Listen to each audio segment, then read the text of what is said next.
I guess it's kind of looking back now that Mm-hmm. college career's winding down. Yeah. Kind of surreal moment, or just Mm-hmm. kind of what was that first couple days like after the season ended?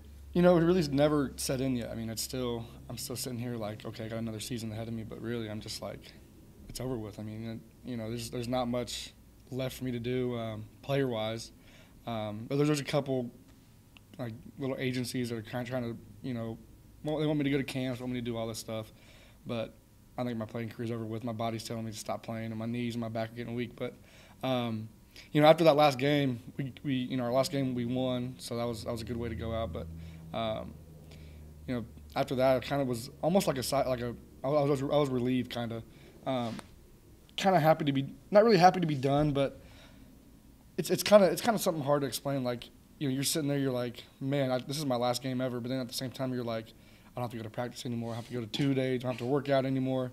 Right.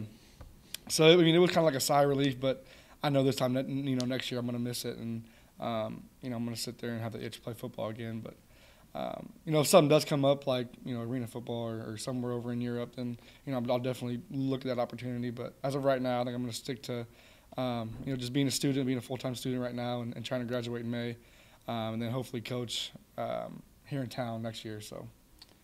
I was gonna ask you about that. Like, you talk about the arena or Europe. Is that something that you said if it comes up that you may pursue it, but that's something that you're really like actively like, okay, I'm gonna venture out to see what happens, or like you said, you're pretty content's probably not the right word, but pretty okay with you know, your career and everything how it's been. Yeah, my coach has asked me if I wanted to go over in Europe and play. He has a lot of connections over there. He actually coached in Europe for, I think, a year for the Bergamo Tigers over in Italy or something, or Bergamo Lions or something like that. But you know, he's asking me, he's like, you know, do you want to go play? If you want to play, I got to start putting in words for you. I got to start doing a bunch of stuff. And one of my teammates, actually, from my freshman year, he's one of my receivers. He actually plays over in Germany right now. He's played for 3 different teams, and he was like, you know, if you want to play, you know, I can get you on over there. But the thing about that is the season starts in March and doesn't end until, I think, like late July or something like that. Right. So if I want to do that, I have to graduate in December, which is, I mean, that's impossible. I can't do that. So if I wanted to play, I have to wait a whole another year. And by the time that comes around, my body will probably be way out of shape and probably be sitting here eating Cheetos. You look like an old man. You look like an old man. Yeah, I'd be an old man at that point. But now the Arena League is different. I think there's 3 divisions of the Arena League. So I think, so the top tier, the AFL, I'm not quite sure when that season starts. It might be spring. But there's other, I guess, there's different levels of the Arena League. And one of a receiver that played at St. Mary, he was asking me if I wanted to play. And I was like, you know, if an opportunity comes up, because they pay a lot better than they do over in Europe. He said, if you want to play, you know, I can get you on with a team in Dallas.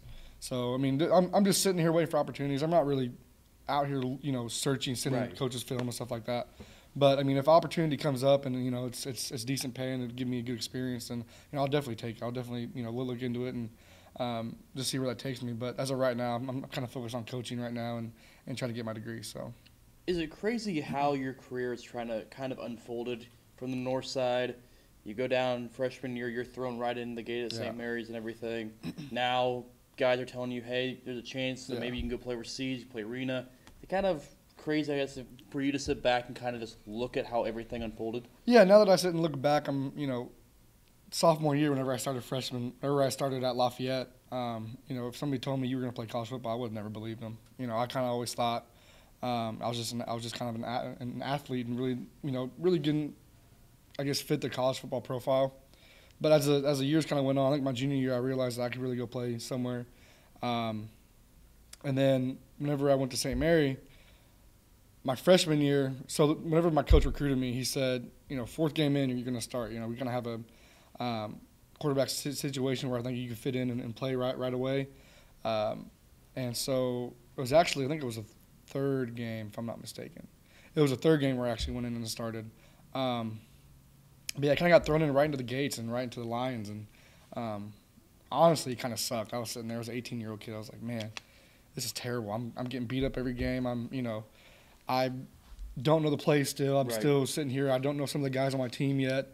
But I guess seeing the transition from Lafayette to St. Mary, it's kind of given me, kind of opened my eyes up to what I can do and what, different elements that I can play under and play with.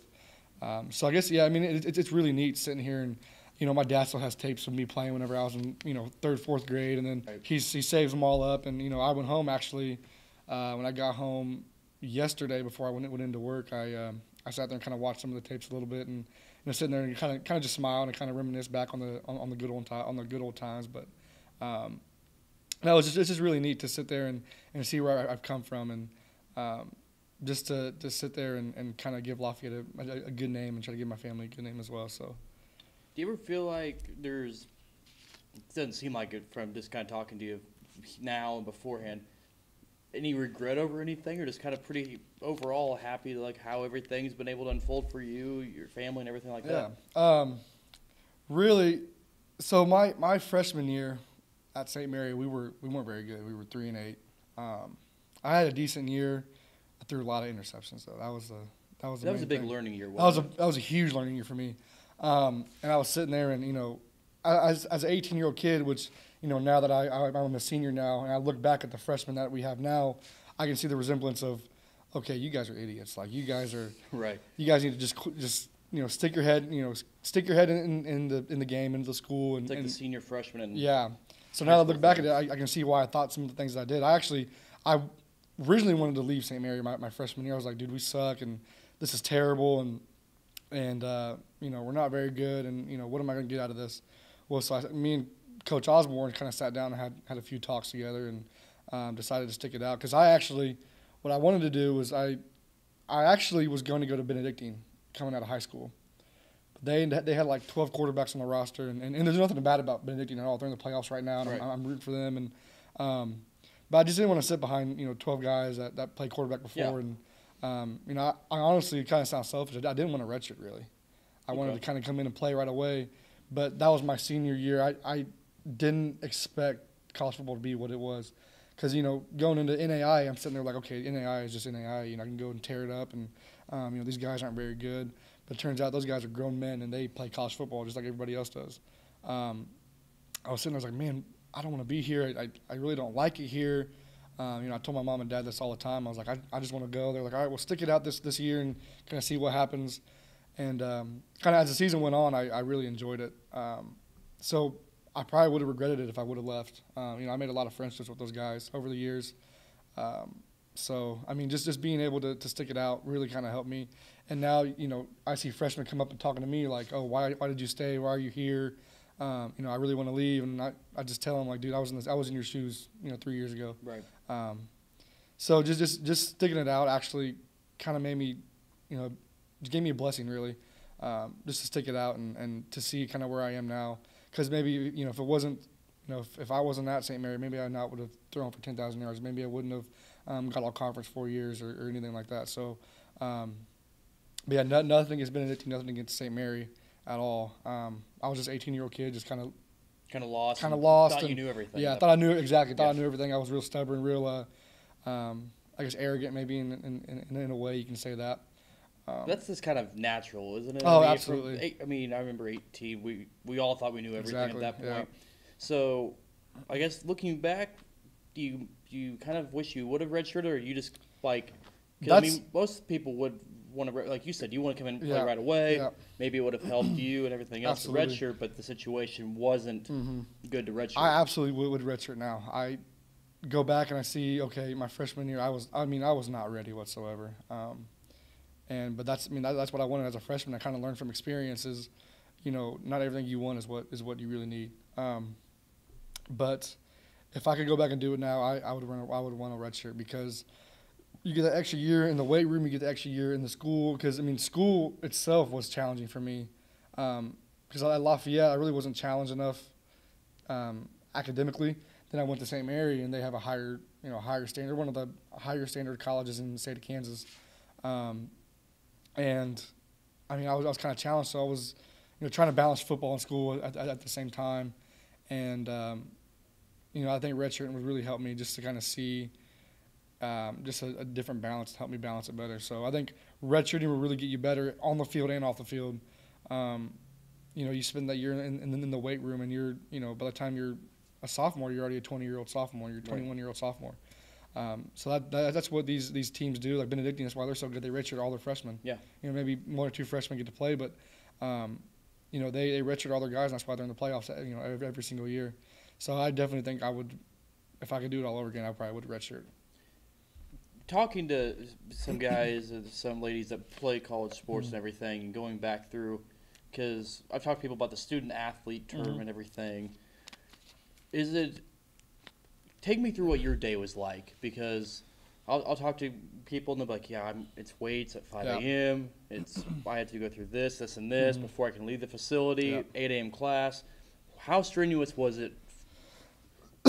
Your freshman year, and then by senior year, was there a better handle on it, or was it still kind of taxing? So, freshman year was like I said, the most kind of challenging year. So I was always trying to come back home. I was always trying to, I never expected we'd have weights until, 9:30 at night. So during my 2 days, so this is all 4 years. My 2 days would be, you wake up, you go to practice. We practice at 7. But before that, you wake up and have meetings. So we had meetings at 6.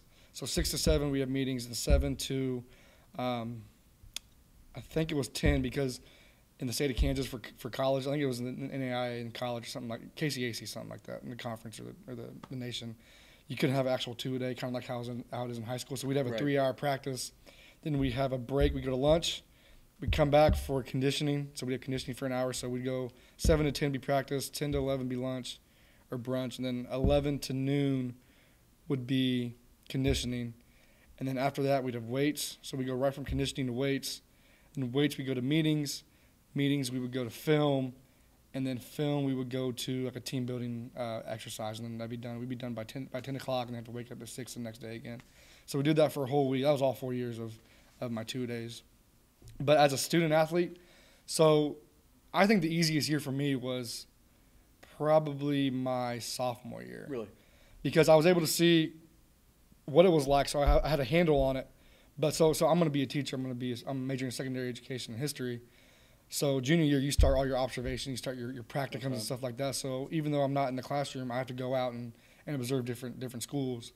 But sophomore year, I didn't have to do that yet, because I was still kind of doing my gen eds. So I really didn't have many. I had, I think, 5 classes. They'd be evenly split up. So I didn't have to go to any schools, didn't have to go to any, observations. So after that year, that was kind of my easy year. And we had an 8-3 year that year. So that was probably the funnest year I've had at St. Mary, on the football wise. And then so junior year, it started picking up a lot more. That was one of my hardest years. So we had, same schedule. So during the season, we'd have, this is for junior and senior year. So we would have Tuesdays and Thursdays, we'd have weights in the morning. So we would have, I think, 5:30 a.m. weights on Tuesdays and Thursdays. And then Mondays, Wednesdays, and Fridays, we'd have film after school. Pretty sure we had film. Yeah. So it was every single day we'd have film. And then Tuesdays and Thursdays we'd have weights in the morning. So Mondays we'd have wake up, go to class, have class all day, and then we would have film, practice, and then film again after practice until like 7:30 or 8 o'clock. And then on Fridays we would have our we call it Fast Friday. It's our walkthrough. Okay. We would have that at 5 a.m. and then we'd have class all day, and then we wouldn't have walkthroughs again until 9 at night. So, like, even during the season, I would come back to St. Joe, watch Lafayette play if they had a game at home, and I'd drive back at halftime and go to our walkthroughs. So it was kind of I didn't mind the schedule at all, but I kind of wish I could come back and watch Lafayette a little bit more. But, it is what it is. And then this year, it was probably the most stressful year I've had. Because of class school-wise, because classes-wise. So I'm doing my observations. So I have to go observe a teacher at Leavenworth High School, because I'm going to be teaching there next semester for student teaching. So I have to get 30 hours in a semester, which it doesn't seem like it's a lot, but when you throw football and you throw all the other classes into it, it's kind of a headache. There's barely any time for it. Yeah, there's no time to do anything. So like this past week was the first time I actually had free time, because I didn't have any football or anything like that. But 2 weeks ago when we had games and stuff, I'd wake up and go to my observation at 7:50 is whenever we would have class at Leavenworth. So 7:50 we'd have the observations, and then I'd have class at 9, Then I have class at noon, and then class at 1 until 3. And then at 3, if I had any free time after that class, if we got out early or something, I'd go watch film with the OC. And then we'd have film as a team together. Then we'd have meetings, and we'd have practice, and we'd have meetings again at night, and then film.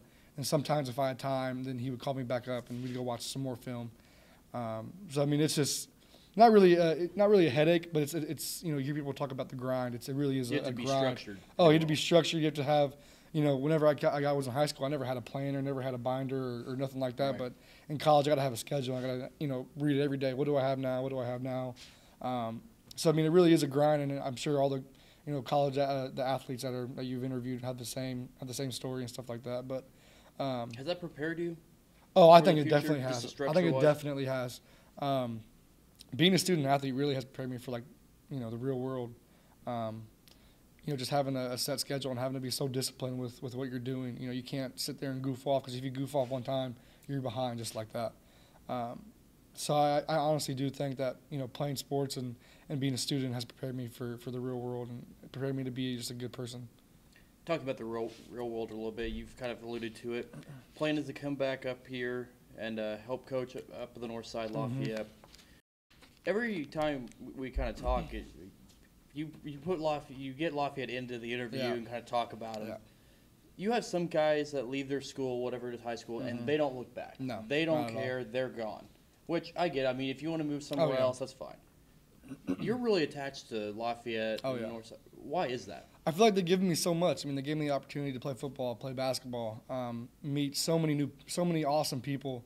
And here in St. Joe, you kind of get a bad rep for you went to Lafayette. Oh, that's the school where they don't have good ACT scores. As at the Jamboree on Friday, they were chanting ACT scores. But what people don't realize is, I mean, there's bad kids at every school. There's bad people at every school. I mean, you're gonna find those guys who just don't do don't do anything at all. But at Lafayette, you find a sense of community, as I talked about in the interview we had earlier in the football season. You find a sense of community, and the teachers there, they don't care what background you come from. They don't care how much money you have. The people there don't care where what neighborhood you grew up in or whatever.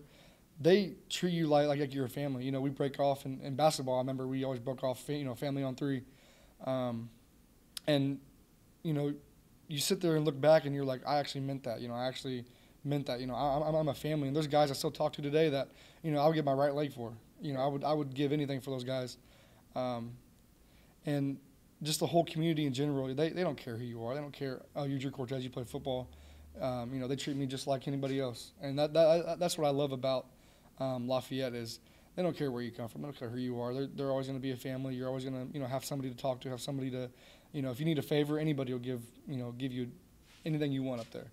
And I have a lot of family that go up there too. My little brother Carlos is up there right now, so I have a lot of connections up there, and the coaches have done a lot for me and done a lot for actually my whole family as well. So just being able to have that connection with people and just being able to actually mean what you say whenever we break off as family or whenever you talk about a community, that's really what Lafayette is about and what the North Side's about. So I mean, you really can't go wrong with that at all. I'm not never been to Central or Benton, but you really don't see that with those guys. I mean, you see the South Side and you see the Midtown, but I don't think you get a sense of community as much as you do at Lafayette. So I mean, just being able to have the family atmosphere up there, just being able to have everything that you get whenever you're on the North Side is just a blessing. And if you're from there, it's hard to not look back. It's hard to not sit there and be like, that's my alma mater and I'm proud of it. So I'm very proud of where I went to high school. Very proud of where I came from. So you said it. You talked about the teachers didn't care what the background was, where the kids came from, because there are going to be kids that come from harder areas of families where there may not be a mom, may not be a dad. It could be a single family home. Just seeing that togetherness, just be able to bring kids in, whether it's the football, whether it's the sport, whether it's a club, just seeing kids, whether they're your age or below you, just seeing them brought into that type of atmosphere. How big or what have you seen that's been able to impact kids with? It honestly reminds me of a college setting. In college you see guys from, Compton, California, and you see guys from Kansas City, Missouri. You guys see from, Leawood, Kansas, and all these guys are meshing together, And at the end of the day, it doesn't matter where you come from. Right. You know, if you mess with somebody, you know that's your family. You're playing football with them. That's your family. Just like how it is at Lafayette. You know, we had guys who are from 12 Oaks, and we have guys who are from 22nd and in Missaney, and it doesn't matter where you come from. Those coaches don't care. Those people don't care. You know, if you're, you know, I had some of my best friends who lived over there on 22nd and Missaney, and I didn't care where they came from. Those are my brothers. Those are the guys that, you know, I grew up with. Those are the guys that I, you know, sweat with. Those guys that I bleed with on the football field. And to me, it just doesn't matter where, you know, where you come from. And just like Lafayette, that's what the best thing about them is you don't get judged where you come from. You don't get judged on, you know, who you hang out with, who you are, you know, how much money you have. And that's the thing I see with a lot of high schools is, oh, his dad's got money, he's going to play. His mom, you know, right, where works at the school, he's going to play. At Lafayette, you don't see that hardly at all. And that's the greatest thing about it is you know, you don't get judged on where you come from. You don't get judged on who you are. You get judged on the person that you are right now. You know, you can grow up in the worst household, but if you're a good person, that's all that matters. And that's what you see at Lafayette. You see a lot of people who come from terrible households and nobody give them the time of day. But then if you actually get to sit down and know them, then those kids are great kids and they're awesome people to be around. And that's what I love just so much about Lafayette is it doesn't matter where you come from. It's just about who you are. Does that frustrate you a little bit that from the outside, yeah, and I'm sure the other parts of town kind of feel the same way yeah, from the outside, because like you said, the ACT score thing. Yeah. I remember probably about a month ago, I can't remember who Central was playing, but one of the kids from the other school brought the sign that says, "At least we don't live in St. Joe." Yeah. I mean, everybody kind of knows the stigmas that are put out Yeah. there from every angle. Is that frustrating, especially because, like you said, I mean, the ACT score thing. I mean, Yeah. just people are like, "Oh, well, that's just Lafayette. Yeah. That's what happens." Yeah. That's the frustrating aspect because they don't know that the kids in there. Yeah. There's going to be bad kids at every school, Oh, yeah. but they're few and far between compared Absolutely. to everybody else. Yeah, so I mean, I even get it at St. Mary too. Guys will be like, "Oh, you're from St. Joe. That's where, you know, all the drugs are. That's where all the druggies are." And it really is frustrating. Like the ACT score chant. You know, we got kids who scored. You know, people who scored in the 30s in the ACT that went to Lafayette, and you would Right. never expect them to get, you know, that score. And yeah, I mean, you see a lot of kids. You know, Lafayette the past couple of years, we've had a lot of tragedies in our schools and stuff. But if you actually sat down and knew the kids that actually went through these tragedies, you know, they're awesome people. They're great kids. I mean, these kids are 16, 17 years old. You know, I wasn't doing the best things whenever I was 16, 17 years old. Right. You know, I'm sure a lot of people can attest to that, to you know, they're not being the best people they were at 16, 17. You know, they're just kids.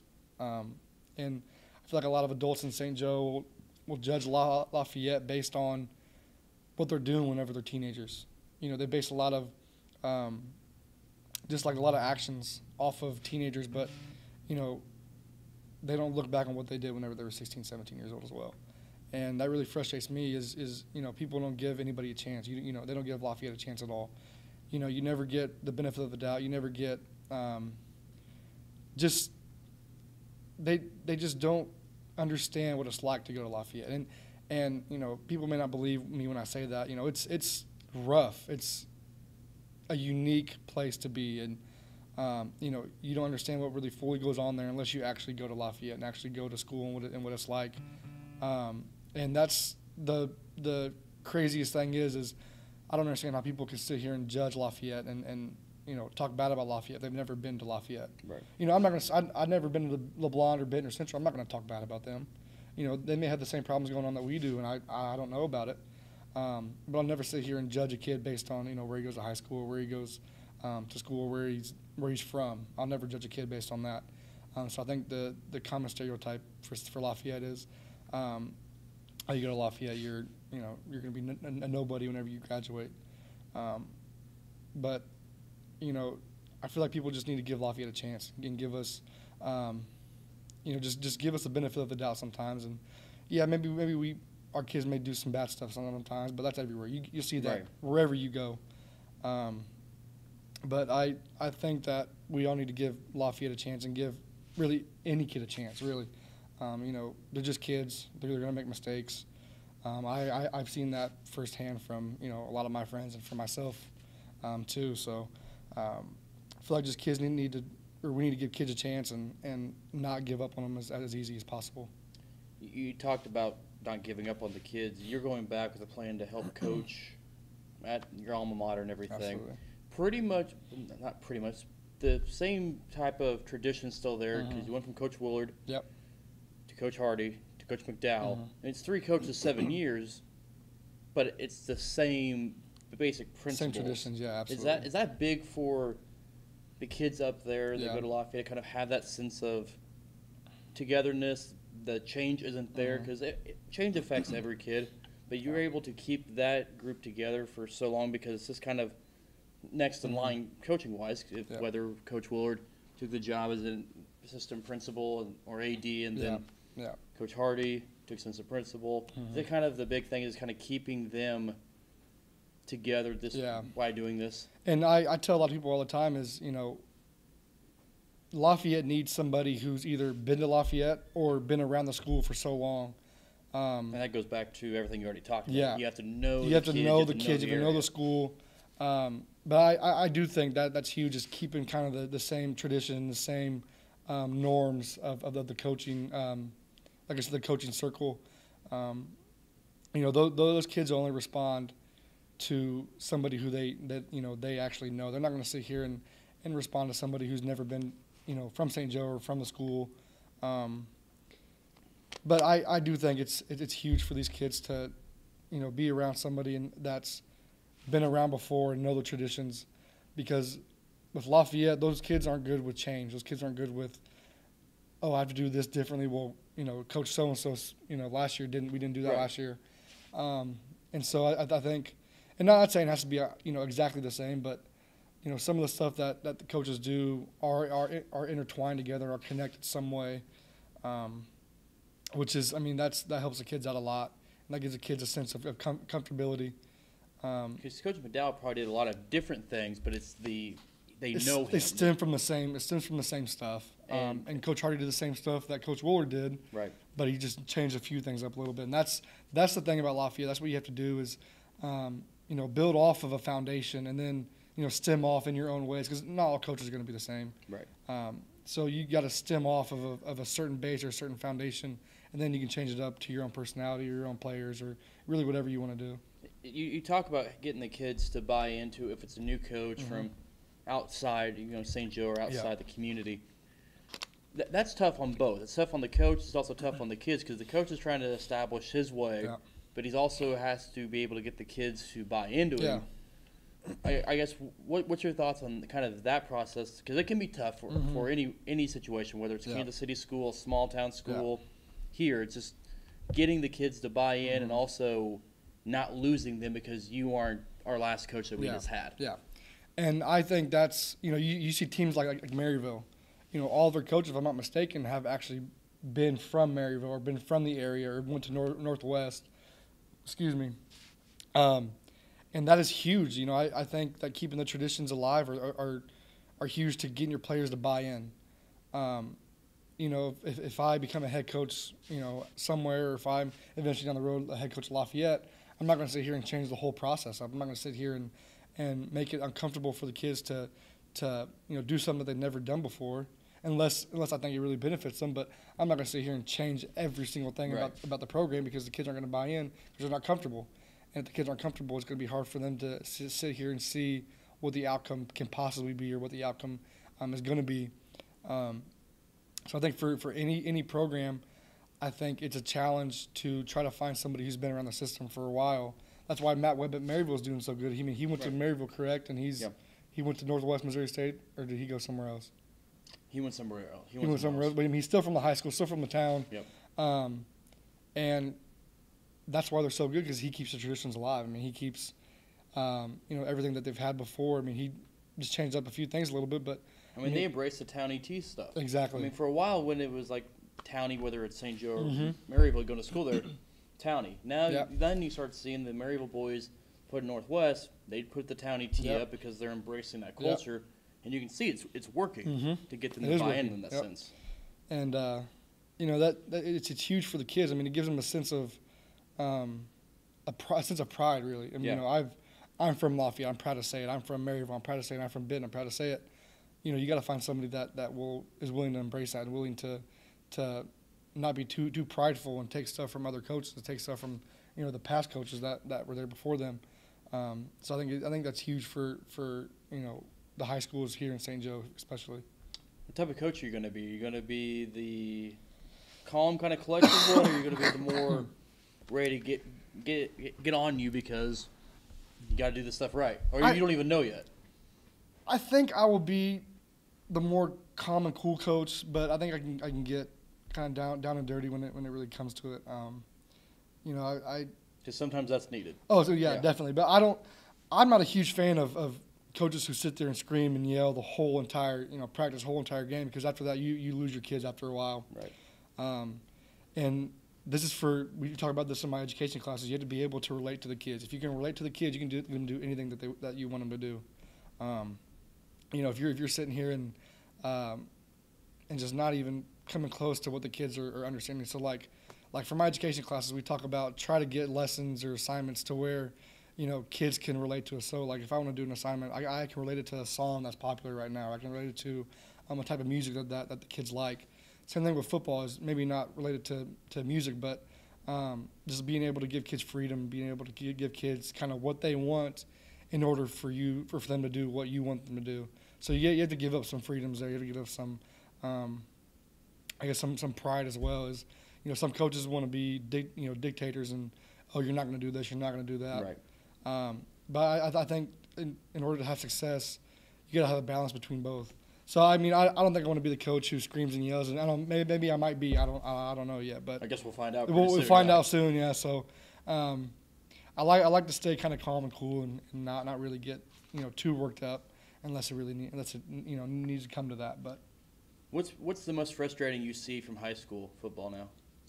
Or is there anything that really frustrates you? I'm assuming there's probably something. Yeah, there's a lot of stuff that frustrates me. I guess a lot of the effort that I see, actually Lafayette's been known for, since I was there, is once they're down, they're not going to play anymore. They're not, they're done. So that kind of frustrates me a little bit, is the kind of effort that the kids put in. And, there's some games where everybody puts in, a ton of effort, and you see guys flying around making plays. But there's some times whenever I forgot what game it was. I went to go watch a Lafayette game, and one of the kids got, I think threw a touchdown over his head or something, and the kid was running for the touchdown, and the defender just kind of gave up and sat there and didn't chase him or nothing like that. So, but I think that has to do a lot with maturity as well, and sitting here and actually having pride and okay, I got embarrassed in front of everybody. What am I going to do? Sit here and quit, or am I going to go chase a guy down the field? So I see a lot of stuff that is fixable. There's not a lot of stuff where it's like, oh, I can't fix that. But it's probably easier said than done too to sit there and say, oh, I can fix that or I can't fix that. So I think I'm excited to see the challenges and the obstacles that I have to go over to try to fix some of that stuff. But there's always going to be frustrations, even at the highest level of football. You always see frustrations with guys like that. But there's always stuff. So. You talked about kind of the effort frustration because you'll see them go all out at times, but things go rough and everything. Yeah. Things for any team can go poorly. I think it was Dave and I, Rickard and I were talking a week after one of the games. I think it was the Lafayette Savannah game. I think that's whenever I saw I think that was a game where I saw one of the guys that kind of stopped playing after a while. But it's one of those games where we were sitting there thinking, and we're like, this group hasn't really experienced that, but they bounced back really well the week after. They maybe had never experienced team kind of come in there because Lafayette's punched teams in the mouth for the last several years. Yeah. Savannah came in, kind of gave it back, and then but can that almost be because I know in high school we played. There were games where if we got punched in the mouth, we responded. There were other times where that next week we were still done. Yeah. But in your eyes, can that type of game also go a long way to help a culture, help a young team? Because this Lafayette team was pretty young. Yeah, it definitely can. And I always say this, mistakes can only make you better.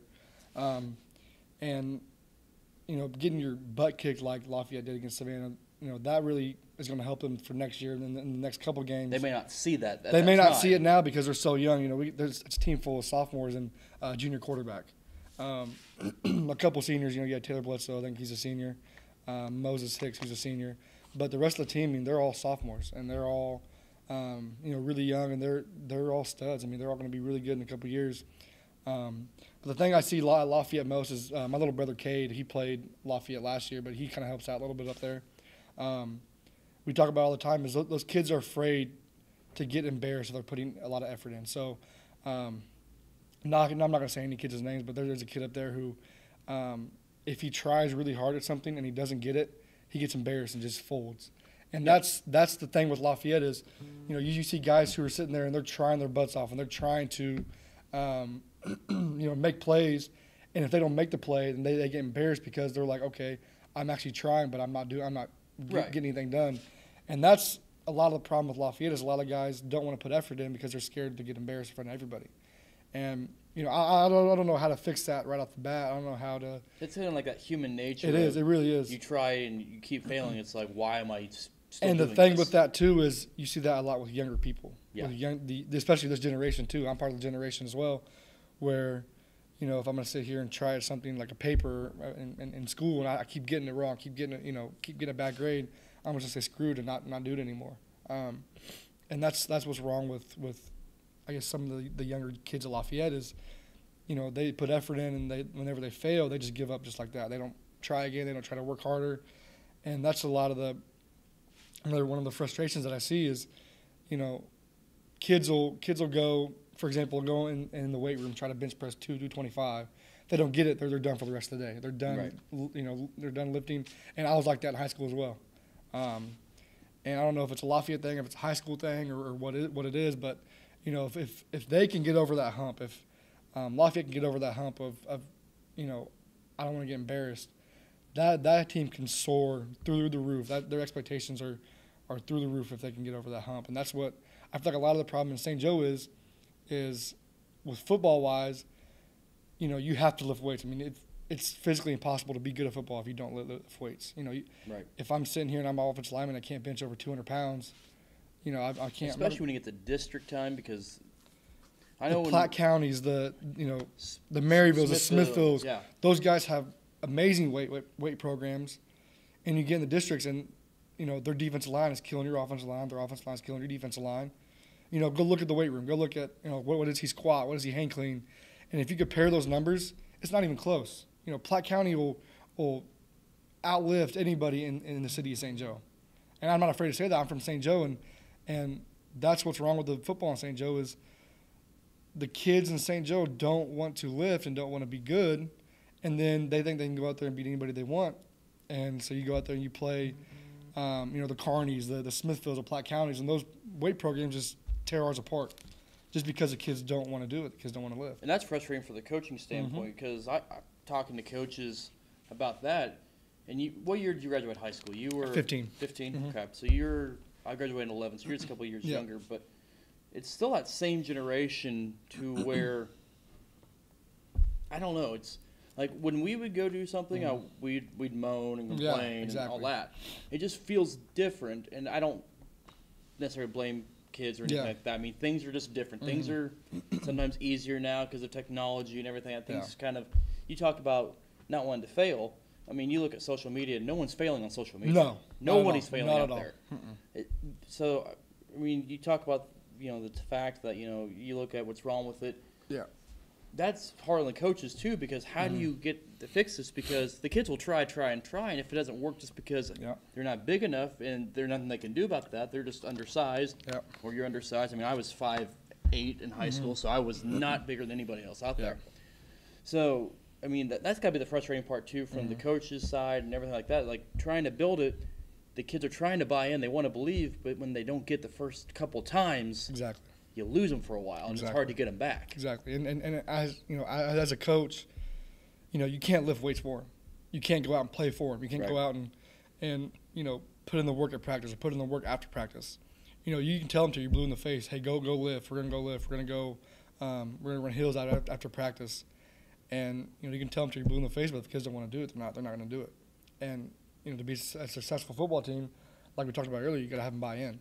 And if they don't buy in, then, I mean, it's just a domino effect. If you don't do this, then this is going to happen. If they don't do that, then that's going to happen. And as a former player now, I can look back and I can see that. I sit there and talk about my high school games, and I'm like, if we would have maybe practiced harder that week against Maryville, if we would have practiced harder maybe that week against Smithville, if we would condition a little bit better against Smithville, we wouldn't have gave up, that many yards rushing. I went through 4 interceptions. It's weird looking back. It is weird looking back, and you know, there's some coaches I didn't like. There's some coaches I completely loved, but at the end of the day, most likely those coaches are going to be right. You know, they know what they're talking about. You know, some may, you know. You graduate, your IQ goes up. It does.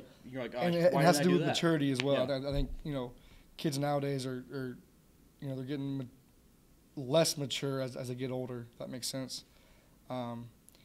And it's just frustrating to see from, you know, a soon-to-be coach standpoint, from a former player standpoint. Because you want them to be good. I want them to be really good. And I feel like that's some of the issue, too. Like, you can yell at anybody, whether it's a coworker, someone your age, someone older. You're not yelling at them because you just think they can't do anything. You want them to be good. You want them to do things right and be good. But the first time it didn't work, the second time it didn't work, third time you have to kind of get on them, and then you lose them. And it's not only for Lafayette. I don't want to get that mixed up. You know, I don't want just Lafayette to be good. I want to see competition in the whole city of St. Joe. Right. You know, I want to see Benton Lafayette play, and I want it to be, you know, a packed house, you know, Friday Night Light where, you know, everybody in the north side's at the game, everybody in the south side's at the game. You know, and it's a 2-score game or something like that. You know, I want a close game. I want to see Central go out and beat the Park Hills, the Liberties, the Lee Summit teams. I want to see those. I want to see the whole city of St. Joe's football programs to be improved. You know, back in whenever I was in high school, you know, basketball was the sport that everybody wants to play. Basketball was a sport where, you know, if there was a basketball game on a Friday night, everybody in the whole town was there. Right. And, you know, I came back to a couple of Lafayette games and for football, and there's hardly anybody at these football games anymore. And it's nothing about basketball at all. But in basketball, you don't necessarily have to lift 225 pounds to be a good basketball player. I mean, if you want to be great, you want to be a big man, you want to be great, then yeah, I mean, you got to be able to lift, you know, a lot of weight. But, you know, to be a good St. Joe basketball player, you don't have to lift very much to be, you know, amazing. You don't have to lift very much to you know, make all city or all conference. I'm not saying that's a bad thing. You know, all conference and all city in St. Joe is, I mean, that's awesome. That's a big deal. That's still like Class 4, Class 5 Class 4, schools, yeah. Those are big time schools. But the thing about it is if you want to be all conference in football, you want to be all conference or even all state in football, you know, you got to have to be strong and have to lift and have to move guys around. And you don't see that very much here in St. Joe because, I mean, even for me and for my class, I don't think anybody got first team All-State, if I'm not mistaken. Maybe Preston Martin or Quindarius Bass got first team All-State. It was either second or third team. And, you know, Quindarius Bass lifted. He was a freak. He squatted, I think, close to 400 pounds as a senior in high school. And you know, he only made second team All-State. And the thing about that is these guys, what kids don't understand here in St. Joe is that, you know, there's guys in St. Louis that are lifting out, you know, outlifting college guys. St. Louis, Kansas City. St. Louis, Kansas City. You got, you know, Columbia, teams out of Columbia, Springfield, Joplin. And the thing about St. Joe is they're not getting that exposure to other people and seeing what, you know, what other guys can do. You know, kids in St. Joe, even when I was in high school, they were like, oh, I'm the biggest, baddest thing to walk the earth. And, you know, then you see guys from, you know, even Smithville and Platte County, Kearney, they're like, wow, these guys are huge. I remember whenever we were in high school, we played against Kearney and Tanner Owen. I don't know if he's still playing right now. Went to Mizzou and played against Kel Garrett, who's a starting linebacker at Missouri right now. I think he was All-American last year. And we're sitting here, we're like, you know, I'm sitting here, I'm like, oh, I'm the biggest, baddest thing to walk, you know, the halls of Lafayette. And then I go out and see Kel Garrett, who he was a year younger than me. And this guy's jacked up. I mean, just all yoked up. And you're like, oh, here we go. Yeah, like, here we go. This is big time. And this is where I want to be. But I didn't work hard enough to be like that. And that's the thing with St. Joe is a lot of the guys will say nowadays is, you know, I wish I would have worked harder. I wish I would have done more. I wish I would have, you know, tried harder on the football field. And I think a lot of high school kids don't see that until they're finally done. So I think as a coach, what you have to do is try to get kids to realize that as soon as possible. Right. But it's not as easy as you know, as it sounds. Is you know, I'm trying to get a 16-year-old kid to understand that, you know, he only has, you know, 2 years left. And they think it's a long time. They think it's a long time, and then they'll be like, oh, I'll just lift my senior year, I'll lift my junior year. But when it comes, it's like, oh, crap, I only have, you know, 4 months to lift before my season's over with.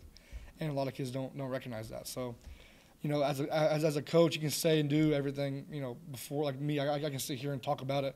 But until I actually get on the football field or in the classroom or actually being a coach or an administrator or, I mean, an educator, then I can say as much as I want, but I have to put it into action. That's the hardest thing for coaches, I feel like. And it doesn't take that much to get a 14 to 18-year-old kid to buy in. No.